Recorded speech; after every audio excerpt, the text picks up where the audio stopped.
Berikut informasi selanjutnya, pemirsa, supir dan kernet bus Duta Wisata yang ditetapkan sebagai tersangka dalam kasus insiden kecelakaan di Sungai Awu, objek wisata Guci, Kabupaten Tegal, Jawa Tengah, akhirnya dapat menghirup udara bebas. Pasalnya, dalam hal ini pihak Polres Tegal telah mengabulkan permohonan penangguhan penahanan kedua tersangka. Penangguhan penahanan tersangka diberikan berdasarkan surat permohonan dari pihak keluarga tersangka melalui kuasa hukumnya. Salah satu pertimbangan penyidik dalam hal penangguhan penahanan itu karena yang bersangkutan kooperatif dan tidak berbelit selama proses penyidikan. Dan para tersangka juga belum pernah tersangkut tindak pidana. Meski sudah ditangguhkan proses penahanannya, proses hukum untuk para tersangka terkait kecelakaan bus ini masih terus bergulir.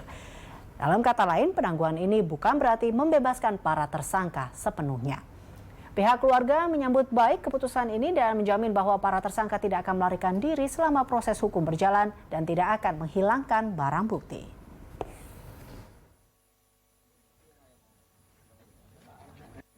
Keluarga menjamin bahwa yang bersangkutan akan patuh dan mengikuti proses hukum yang sedang berjalan.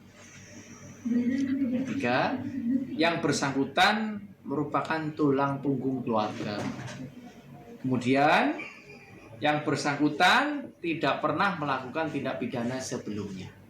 Alhamdulillah, saya berterima kasih untuk semua dan terutama untuk Pak Hotman Paris, Pak Soleh, tim 911 telah mengabulkan, membantu saya untuk mengeluarkan hari ini dan alhamdulillah dikabulkan.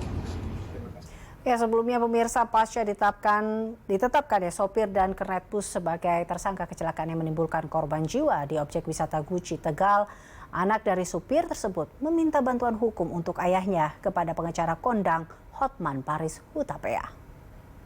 Terima kasih Pak Hotman Paris telah mengirimkan tim penguasa hukum Pak Ahmad Soleh, hingga saat ini saya sudah terbebas, sudah keluar dari tahanan. Terima kasih. Romyani akhirnya bebas setelah mendapatkan dukungan para warganet serta bantuan hukum dari Hotman Paris. Ia sebelumnya ditetapkan menjadi tersangka atas kecelakaan yang menewaskan 2 orang warga Tangerang Selatan di Guci, Tegal, Jawa Tengah. Bebas bersyarat yang diterima supir dan kernet bus pariwisata itu berkat bantuan hukum pengacara kondang Hotman Paris. Anak dari sang supir meminta bantuan Hotman pasca ditetapkannya Romyani sebagai tersangka. Memohon kepada Bapak Hotman Paris agar dapat membantu dan mendampingi Bapak saya secara hukum karena Bapak saya saat ini ditetapkan sebagai tersangka. Diketahui sebelumnya sebuah bus mengalami kecelakaan di kawasan wisata Guci Tegal pada 7 Mei lalu. Insiden ini menyebabkan 2 orang meninggal dunia dan puluhan lainnya luka-luka. Polres Tegal pun telah resmi mengabulkan permohonan penangguhan penahanan supir dan kernet bus yang menjadi tersangka. Penangguhan penahanan dilakukan penyidik lantaran adanya surat permohonan dari pihak keluarga supir dan kernetnya melalui kuasa hukumnya. Tim Liputan, B-Universe.